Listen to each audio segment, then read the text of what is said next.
Hello folks, this is Aditya from InspiredTrends.com and today we are going to talk about the Motorola One Macro.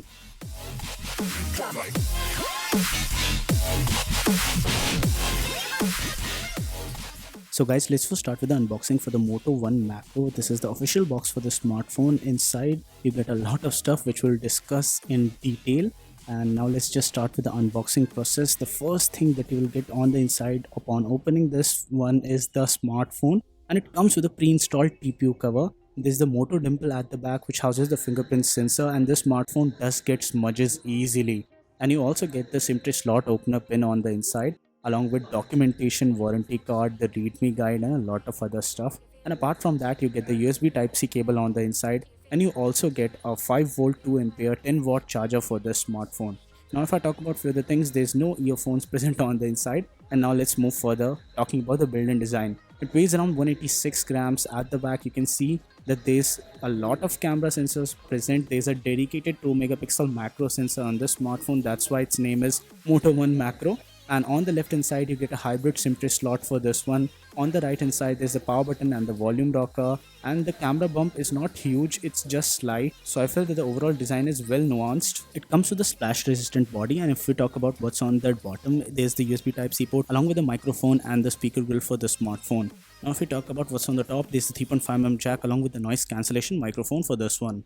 If I talk about the display, it comes with a 6.2-inch HD plus display, 720 by 1520 pixels, and the chin on this one is slightly huge, but I felt that the colors and contrast etc all was on point. On the inside it comes with the octa-core Helio P70 chipset, 4GB of RAM, 64GB of internal storage. It does come up with almost all of the sensors required for a great smartphone experience, but sadly there's no support for 5GHz Wi-Fi. It comes with a 4000 mAh battery, and the charging time is also pretty good. Now if I talk about wideband L1 support, it does support wideband L1, and that's great for a budget smartphone. Very few budget smartphones support it out of the box. It also supports Cam to API on full level. That means that Gcam would run easily on this smartphone. And if I talk about the user experience, it was pretty great. It's running on stock Android, and there's also one button navigation present on this smartphone. There are also moto gestures present on this smartphone, which means that you can do the custom chop action and also the twist to open the camera action, and all of those things work really flawlessly on this smartphone,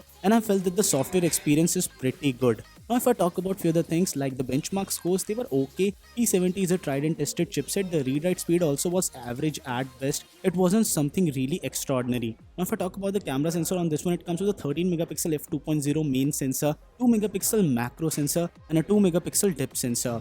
There is a dedicated macro mode on this one along with other modes like time-lapse and slow motion modes. It supports full HD video recording, and the front camera is an 8 megapixel one. I found that even despite the lower megapixel count, the image quality was pretty good, sharpness was on point, and the colors etc felt great on almost all of the shots taken from the Motorola One Macro. The camera on this one is definitely great considering the fact that this is a budget smartphone and not really something top of the line. There are also different modes which allow you to desaturate some colors in some photos, and the macro mode on this one is not a gimmick at all. It works really well, and you can easily capture some very intricate details on a lot of different stuff. If I talk about the selfie camera on this one, I felt that the colors were a little bit off, but overall it still does a good job, and it records full HD videos on the back, and the front camera which had okay stabilization, not really that great. The macro camera can also be used to shoot some really good close-up videos. Now if I talk about gaming on this smartphone, I was easily able to play Grand Theft Auto San Andreas on maximum possible settings with ease, no lags, no hiccups whatsoever,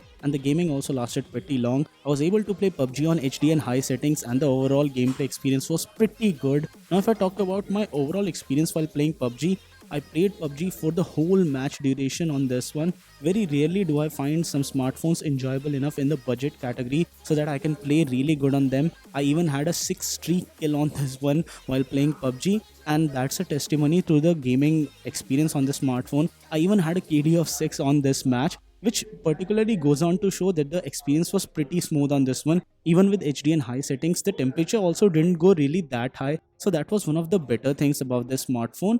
And if you're somebody who's going to play games and you are going to buy a budget phone, then you might like it. Now let's do a sound check.